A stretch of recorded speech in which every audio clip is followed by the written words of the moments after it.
어느 여름밤 나는 혼자 집에 있었다. 더운 날씨에 창문을 열어놓고 침대에 누워 있었는데 그때 밖에서 희미한 소리가 들려왔다. 처음에는 바람 소리인 줄 알았지만 곧 그것이 사람의 목소리임을 깨달았다. 소리는 점점 뚜렷해졌고 누군가 창밖에서 도와줘, 도와줘 라고 말하는 것을 들을 수 있었다. 소름이 돋은 나는 조심스럽게 창문에 다가갔다.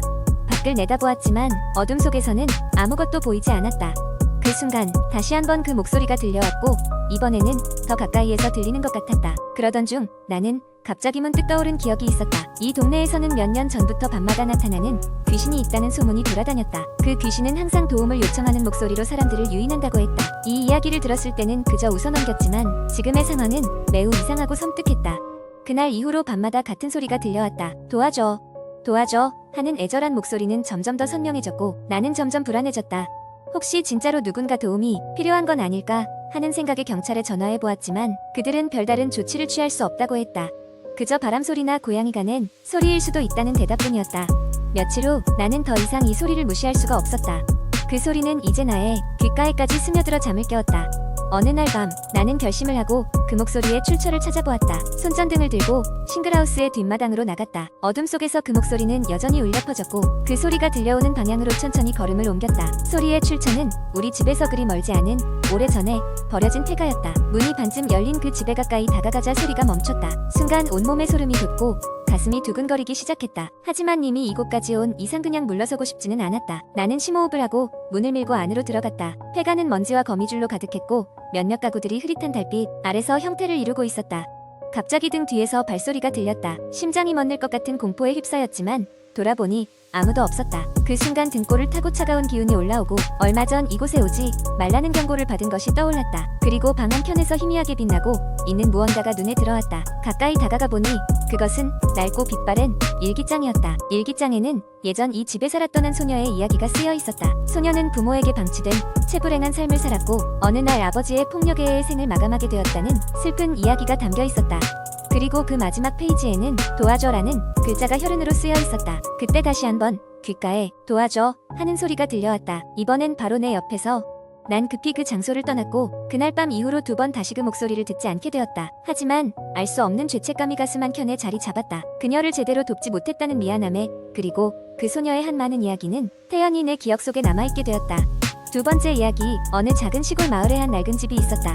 사람들은 그 집을 희망 없는 집이라고 불렀다. 과거에 그 집에서는 여러 끔찍한 사건들이 벌어졌고 그로 인해 지금은 아무도 살지 않는 상태였다. 마을 사람들은 그 집에 대해 이야기할 때마다 조용히 속삭였고 집 근처로 지나가는 것조차 꺼렸다. 이 집에 관한 이야기는 오래전부터 전해 내려왔다.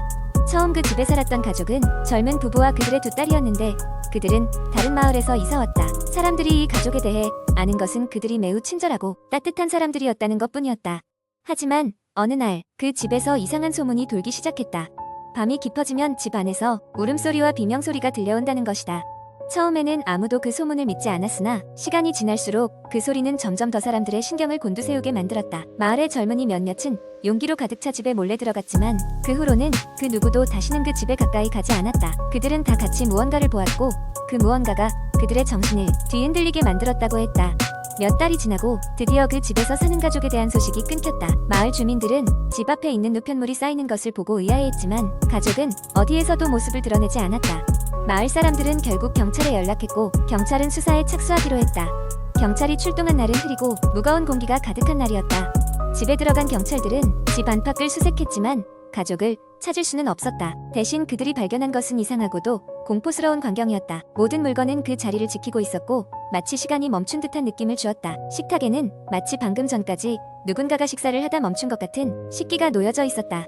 그러나 진정한 공포는 집 안 깊숙이 침실을 발견했을 때 찾아왔다. 침대 위에는 4개의 인형이 놓여 있었고 그 인형들은 각각 가족 구성원과 놀랄 정도로 닮아 있었다. 그 인형들은 마치 생중계되는 것처럼 가족의 표정을 정확히 담고 있었다. 경찰들은 기괴한 느낌을 받았고 그 집에서 빨리 벗어나고 싶어졌다. 조사 결과 그 가족은 흔적도 없이 사라진 것으로 판명되었다. 그들의 기록은 여전히 퍼즐 조각으로 남아있으며 그들의 실종은 미제 사건으로 남았다. 시간이 지나면서 그 집은 점점 더 버려졌고 마을 사람들은 그 집에 대한 이야기만 나올 때마다 겁에 질렸다. 그 후로도 많은 용감한 사람들이 그 집에 들어가려 했지만 그들 중 아무도 다시는 집에 돌아오지 못했다. 그들은 그 집의 기운에 사로잡힌 듯 실종된 채 남게 되었다.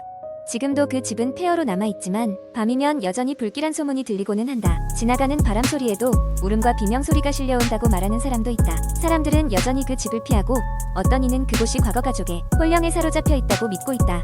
하지만 아무도, 정말 아무도 그 집의 진짜 비밀을 알지 못한다. 그 모든 소문과 사건 속에서 진실은 감추어져 있고 마을 사람들은 그저 하루하루 무사히 지내기를 기도할 뿐이었다. 세 번째 이야기. 어느 날 나는 인터넷 커뮤니티에서 자주 언급되는 버려진 병원에 대한 이야기를 접하게 되었다. 이 병원은 오랫동안 운영되다가 갑작스럽게 문을 닫았다고 한다. 소문에 의하면 병원의 폐쇄 이유는 불가사의한 사건들이 잇따라 발생했기 때문이라고 했다. 호기심이 많은 나는 결국 몇 명의 친구들과 함께 그 병원을 탐험해보기로 결심했다. 우리는 늦은 밤 병원이 위치한 외곽 지역의 숲 속으로 차를 몰고 갔다. 도착하자마자 삭막하고 을씨년스러운 분위기가 우리를 감쌌다. 건물은 오랜 세월의 풍파에 노출된 탓의 천장이 곳곳이 무너져 있었고 벽에는 이름 모를 낙서들이 가득했다. 문을 열고 들어서자 차가운 공기가 우리를 휩쓸었다. 1층 입구 로비에는 녹슨 철제 의자들이 뒤엉켜 있었고 바닥은 진흙과 먼지로 범벅이 되어 있었다. 우리는 손전등의 불빛에 의존해 천천히 복도를 따라 걸었다. 벽에 걸린 오래된 액자 속에 인물들이 어둠 속에서 우리를 응시하는 듯한 기분이 들어 소름이 돋았다. 첫 번째 사건은 우리가 수술실에 도착했을 때 발생했다. 문을 열자마자 날카로운 소리가 들려왔고 우리는 깜짝 놀라 발걸음을 멈췄다. 소리는 마치 누군가 칼로 무언가를 긁어내는 듯한 소리였다. 호기심을 억누를 수 없었던 우리는 소리가 나는 방향을 따라갔고 수술 도구가 흩어져 있는 오퍼레이팅 테이블 근처에서 낡은 라디오가 충돌하듯 켜지고 꺼지는 것을 발견했다. 소리가 거기서 비롯된 것이었다. 우리는 불길한 마음을 애써 무시하며 위층으로 향했다. 2층은 병실들이 줄지어 있었다. 대부분의 병실은 텅 비어 있었지만 몇몇 방의 침대는 여전히 시트가 덮여 있었다. 그 시트에는 말라붙은 검붉은 얼룩이 있어 우리를 더욱 긴장하게 만들었다. 어느 한 방에서는 바닥에 큼지막한 흔적이 눈에 띄었다. 자세히 보니 그것은 낡은 휠체어 자국이었고 복도 끝까지 이어져 있었다. 우리는 조심스럽게 자국을 따라갔고 그것은 한 닫힌 문 앞에서 멈췄다. 그것은 마치 수십 년 동안 아무도 열어보지 않은 것처럼 녹이 슬어 있었다.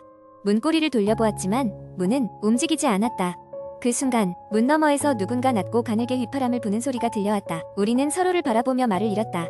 긴장감이 극에 달했던 그때 갑자기 친구 중 한 명이 핸드폰에서 알림음이 울렸다. 그 소리에 놀란 나머지 우리는 비명을 지르며 계단을 향해 도망쳤다. 급히 1층까지 내려왔을 때 반쯤 열린 출입문이 강렬한 바람에 쾅하고 닫혔다.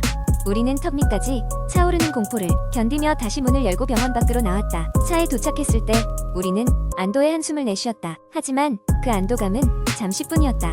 차를 돌리려고 했을 때 나머지 친구가 핸드폰 화면을 바라보고 굳어버렸다. 화면에는 이제 시작이다 라는 메시지가 낯선 번호로부터 도착한 것이었다. 우리는 급히 그곳을 떠났고 다시는 그 병원에 가고 싶지 않다는 생각뿐이었다. 하지만 그날 이후 친구들은 종종 설명할 수 없는 이상한 꿈과 환청에 시달리기 시작했고 서서히 우리의 일상은 무너져갔다. 병원에서 있었던 일을 누구에게도 말할 수 없었다.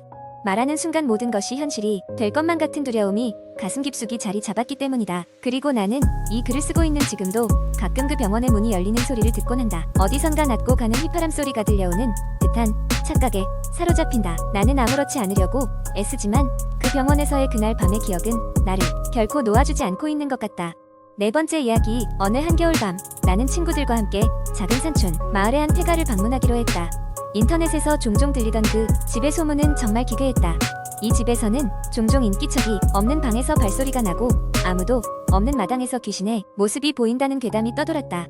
우리는 실제로 그 괴담의 진위를 확인하고 싶었고 그래서 호기심 반 두려움 반으로 그곳에 발을 들렸다. 폐가는 오래된 한옥으로 창호지는 이미 너덜너덜하게 찢어져 있었고 추운 겨울 바람이 집안 곳곳을 가득 채웠다. 첫 번째로 들어갔던 방은 세간살이가 모두 사라진 빈 방이었다. 나와 친구들은 손전등만을 들고 조심스럽게 방을 둘러봤다. 그때였다. 갑작스럽게 눈앞에 그림자가 어른거렸다. 친구들은 누가 장난을 치는 줄 알았지만 검은 그림자는 빠르게 지나쳐 사라졌고 우리는 순간적인 두려움에 휩싸였다. 그럼에도 불구하고 우리는 모인 이상 그냥 돌아갈 수는 없었다. 그래서 다른 방으로 발걸음을 옮겼다. 이번에는 다소 큰 거실 같은 곳이었다. 그 방에서는 묘하게도 따뜻한 기운이 감돌았다. 겨울이라 아무리 생각해도 그럴 리가 없는데 방 안은 마치 불을 피운 듯한 온도였다. 그때 방구석에 놓인 낡은 라디오가 갑작스럽게 켜졌다. 소리는 끔찍했고 잡음 속에서 어렴풋이 들리는 노랫소리는 매우 불길하게 느껴졌다. 우리는 라디오의 전원을 껐지만 음산한 기운은 사라지지 않았다. 그 다음으로 찾아간 곳은 지하실이었다. 지하실 계단을 내려가는 동안 나는 왠지 모를 서늘함을 느꼈다. 친구들도 그 불안함이 느껴졌는지 아무 말이 없었다. 지하실은 어둡고 눅눅했다. 불쾌한 기운이 가득해서 더 이상 오래 머물 수 없을 것 같았다. 우리 중 한 명이 손전등을 비추자 그 빛 속에서 우리는 단체로 비명을 질렀다. 벽에는 누군가 손톱으로 긁어 만든 듯한 깊은 긁힌 자국이 가득했다. 마침내 우리는 폐가를 나와 산비탈길을 통해 마을로 돌아가기로 했다. 하지만 그때 우리 뒤에서 누군가의 발소리가 들렸다. 너무나 분명하게 들리는 발소리에 놀라 뒤를 돌아봤지만 아무것도 보이지 않았다. 우리는 최선을 다해 발걸음을 빨리 했다. 소리는 여전히 우리 뒤를 따라왔고 그 발소리는 점점 가까워지는 것만 같았다. 마침내 마을 입구에 도착했을 때 그 발소리는 갑자기 사라졌다. 그날 밤 이후로 우리 중 누구도 다시는 그곳에 가자는 말을 꺼내지 않았다. 그날의 경험은 선명하게 기억에 남아 때때로 꿈에 나타나곤 했다. 그리고 몇 년 후 우연히 그 마을에 대해 알게 된 또 다른 사실에서 소름이 돋았다. 바로 그 폐가에서는 20년 전 가족 전원이 실종된 사건이 있었고 여전히 미제 사건으로 남아 있었다고 한다. 그날 들었던 발소리가 단순한 장난이 아니었음을 깨닫고 우리는 이후로도 그곳 근처조차 가지 않았다. 그곳은 여전히 쓸쓸히 남아 무언가를 기다리고 있을지도 모른다.